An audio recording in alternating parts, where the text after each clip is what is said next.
Hürmetli vatandaş, bugünkü leksiyalarımızı başlayımız. Leksiya dese de gadiyor olacak.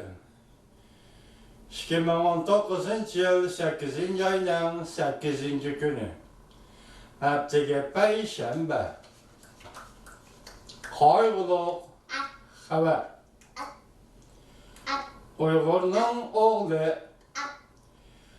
bir vatanın nevkıranı, bir milletin mücahidi, Uygur'un şairi, yazgıcı, yetek, cemaat erbabı, sabık Halk İnkılabı Partisi'nin azası, ot yürek, inkılapçıl erkek, Abdülhakim Baki 2019 yıl 8. ayının 8. günü 22 saat 1'de Amerika Koşmuş Ştatları Virginia Ştatı Yenova doktorxanası da kişisel sebebi bilen 70 yaşında oğlandan öttü.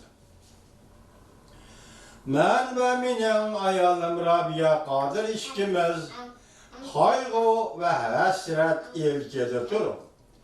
Allah'ın ahirette bu kişiye merhum Abdülhakim Bakı'ga cennet ata kılışını dileyimiz. Bu dünya bilen o dünyanın çevresi da insanlar yaşayıp durgan dakika demlerde bu ayrılış eğer tınıklarının yinek üzülüşü ve yinek tınıklarının eğer üzülüşü bilen başlandı.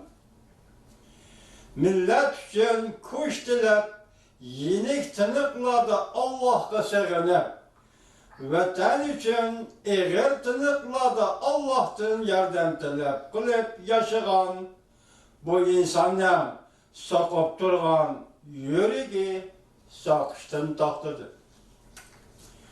Bu ayrılış onun aile tava batırıp için hem biz için Gusle yöpürlüp, yığı aralaş besip kilovatkan bir peytte.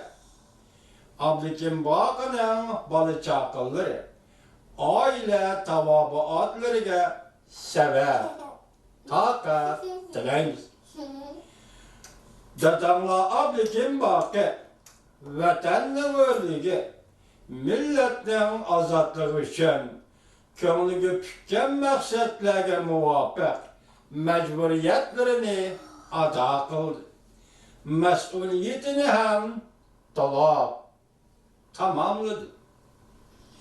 Abdülhakim Bakı, merhum Abdülhakim Bakı, Allah'ın mümin bendisi, bendeler içi de mulayim adam idi. Ademigerçilik, insanperverlik, sıfat ve tabiiyeti, ahlaklı adam idi. Ben Ali mektepte okuvatkan çağla, Abdülhakim Bakı otur mektepte okuvatkan çağla da tanışkan idi. O çağla, ottek yıllar idi. Ottek çağla idi. Xitay hakimiyeti iktisadi ve siyasi kriz kepetkiler çıkış yolu izlep medeniyet inkılabı deydiğen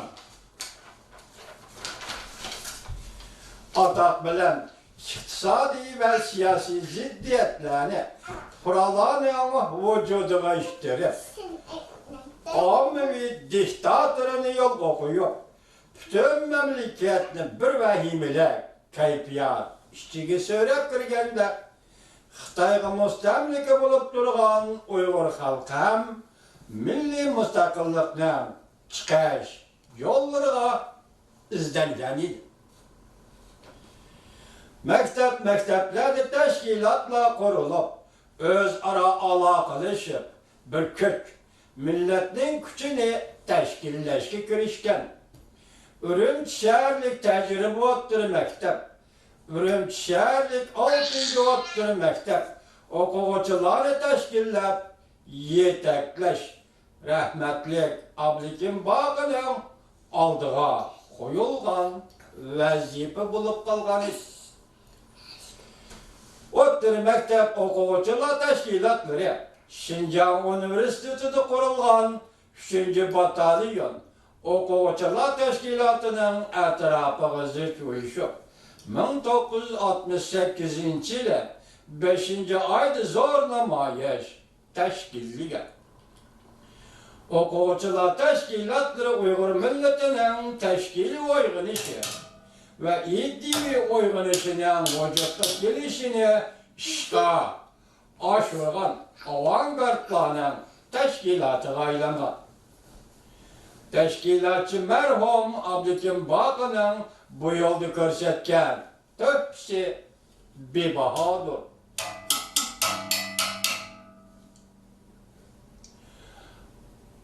Men Abdukim Baqa bilan ana shunday o'tliq yillarda tanishgan edim. Tanışkan edim. Abdukim Baqa bir mezgil Türkiye'de balıçakısı bilen bizden misafir oldu. Keyin Amerika'ya yetip geldi. Biz bilen bile misafir oldu. Başka işler durup dursun. Xitaycha atılıp kalgan Tianshan diye ismini özgertip asli keltirip başka vatanperverler bilen birlikte Temzettal deb ataşni asliga keltirgan ve bir jurnalning ismi qilib qo'yib Temzettal adabiy jurnali nashr qilgan marhum Abdukim Baqa edi.